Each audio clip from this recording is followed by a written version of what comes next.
Yeah.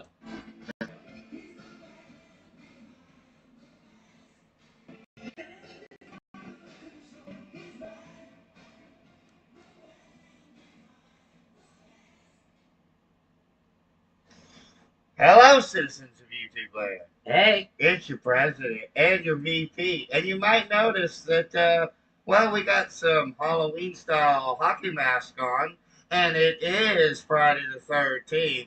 And there is a Friday the 13th poster in the back. Well, you can't really see. Can't really see the entire thing, but it's there. Maybe I'll bust out the camera and show. And as such, guys, since it is Friday the 13th, there's only one thing we can do today, and it is a live stream as well, which means that today we are finally talking about Friday the 13th, Part 6, Jason Lives. Let's go. Which premiered August 1st, 1986, and it was written and directed by Tom McLoughlin. Hey, Aftermath. Hey, nice to see we have somebody here for a stream. That's cool. Yeah. So anyways, yeah, it premiered August 1st, 1986. It was made for a budget of roughly $3 million, and it made $19 million at the box office, making it a small success and a bit of a return to form for the franchise because the previous movie had been a somewhat of a downturn with a no beginning. So this represented a return to form because it gave us Jason back. They get me back? Yeah, they gave him back. Yeah, spoiler, guys, for those that you didn't know. His name is Jason as well. So, yeah, guys. So let's get right to this.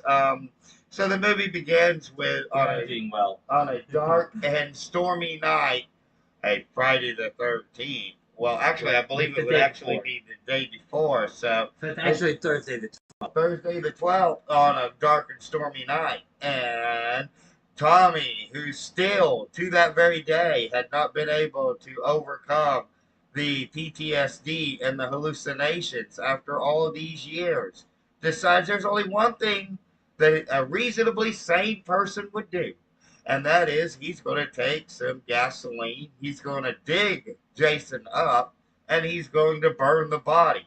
His buddy says, "Hey man, that's crazy.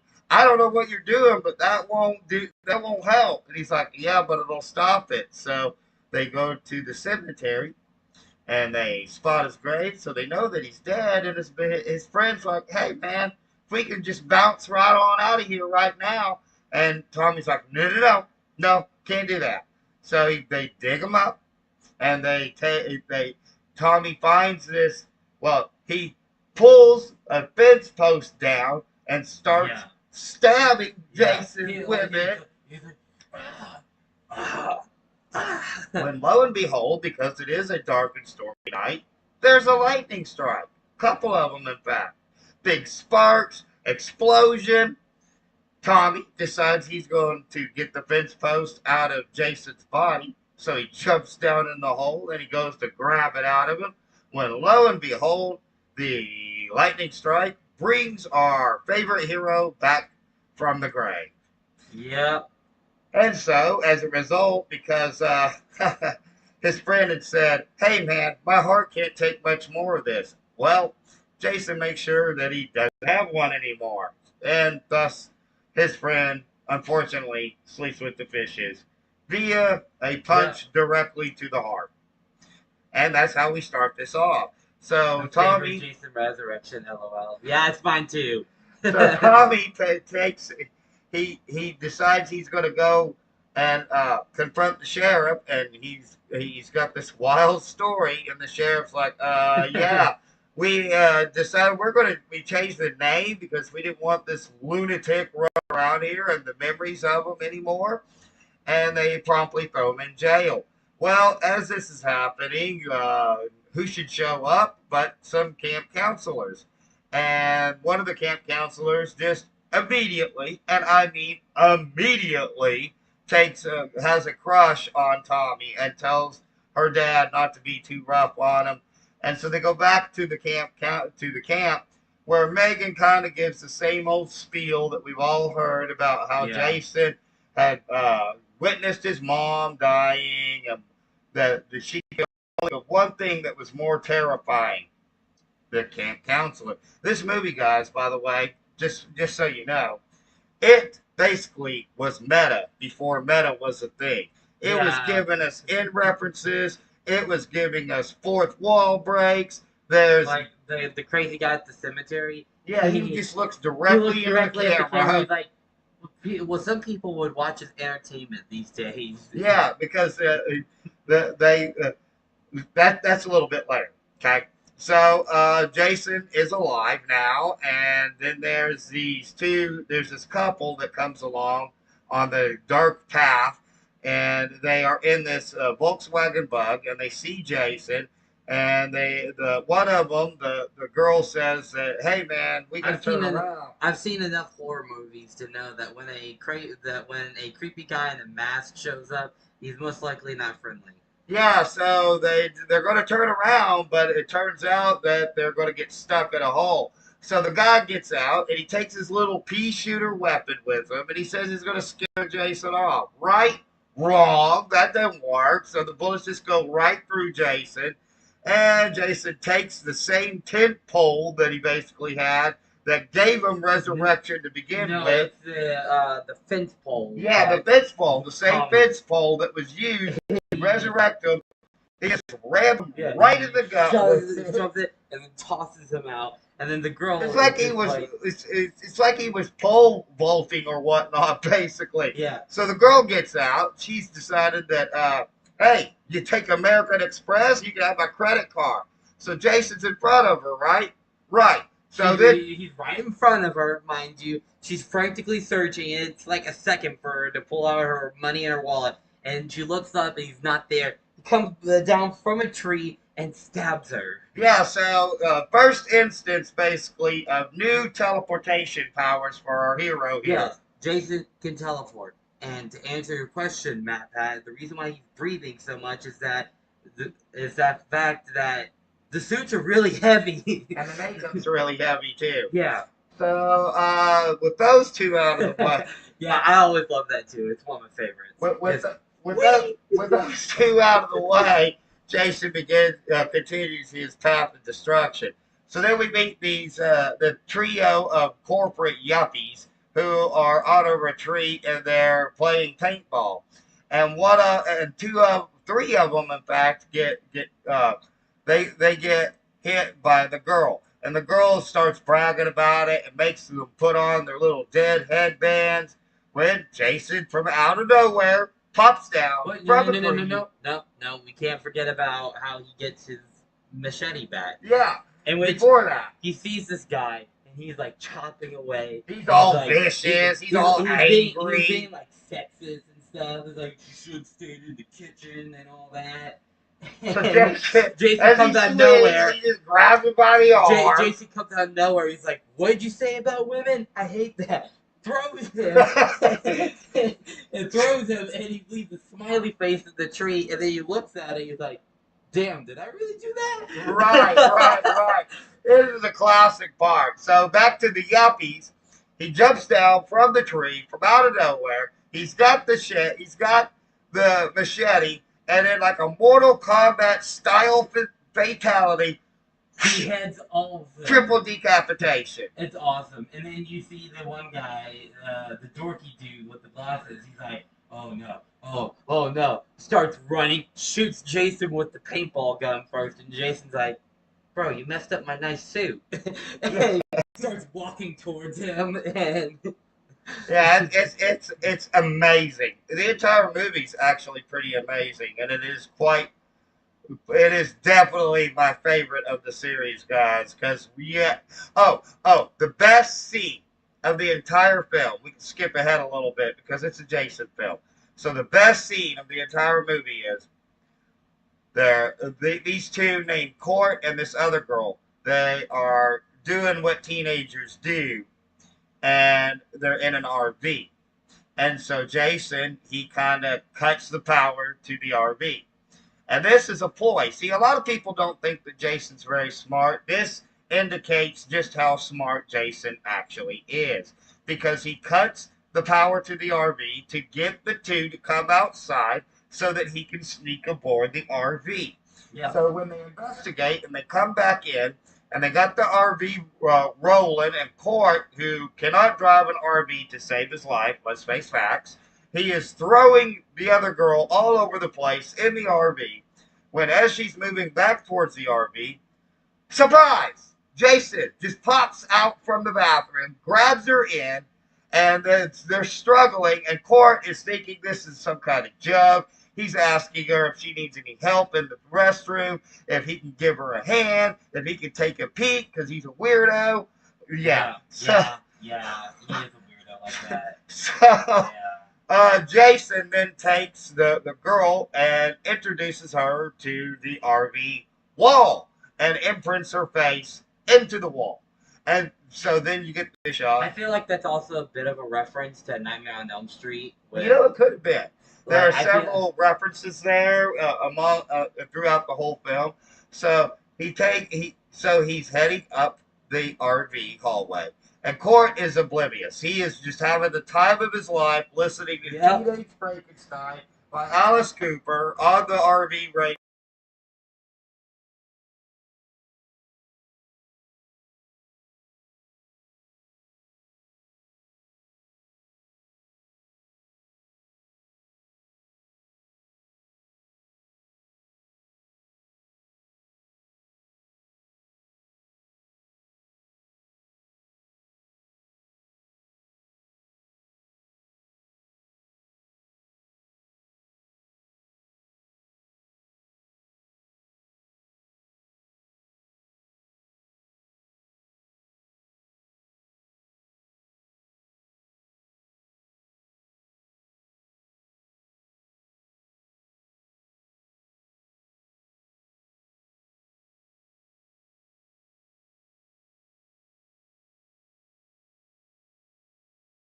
Us now. Yay! Look, Yeah. live action us. It's got a voiceover us. Yeah, we had to do that for a second there, guys, but that is by far the absolute best scene, in my opinion, in the entire film.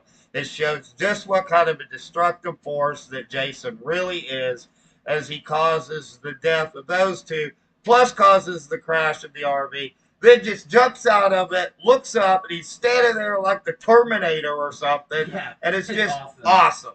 And so Hey, look, you like the transition. with the amplification of his powers, he seems to be unstoppable at this point.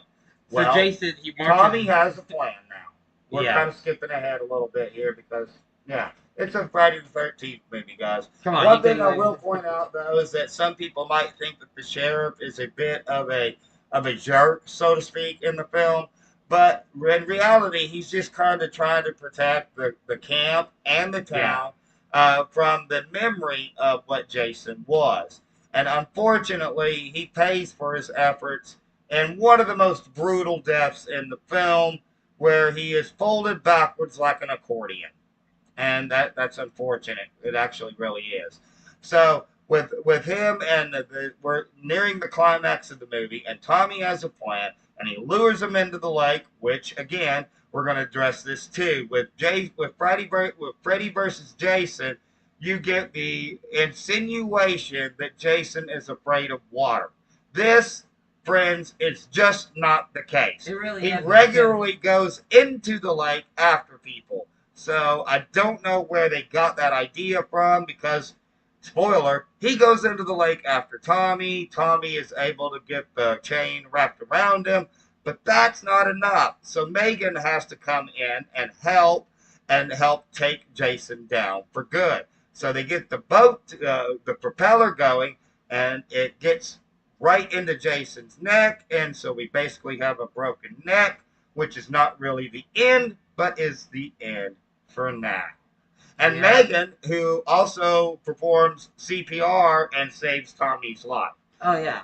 And so one other thing about this movie, guys, that this was the first Friday the 13th, and pretty much the only one to actually feature children in the film itself, which is something that hadn't been done and really wasn't done since, because you mainly got teenagers beforehand Yeah, and teenagers yeah, we should afterwards. point that out as well. I'll look at the comment from Aftermath. Yeah, yeah. Yeah. So this is one of the first films that actually has kids in the camp, because all the other movies had basically them preparing the camp for kids, but unfortunately, a certain somebody that we know that we're cosplaying as at the moment happens to always interrupt that moment. So, with that being said, guys, we said that last time it was going to be Lake Placid. We're going to get on that next. Um, we're going to kind of wrap this up a bit here.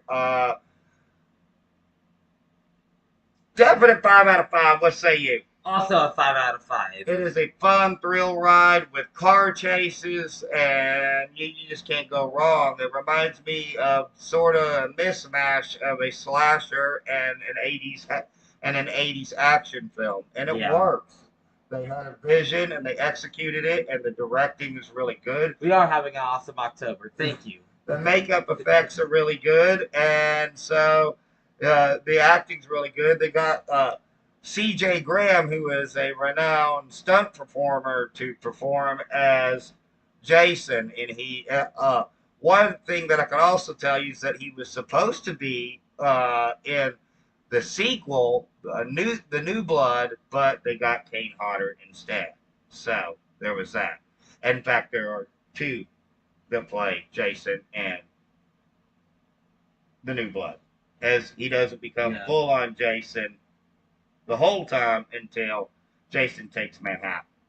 So, but of course, if you have seen Friday the 13th, Part 6, and you believe that it is the worst of the series, well, then clearly you have not seen Jason Goes to Hell, which just took everything in a weird direction that it didn't need to go.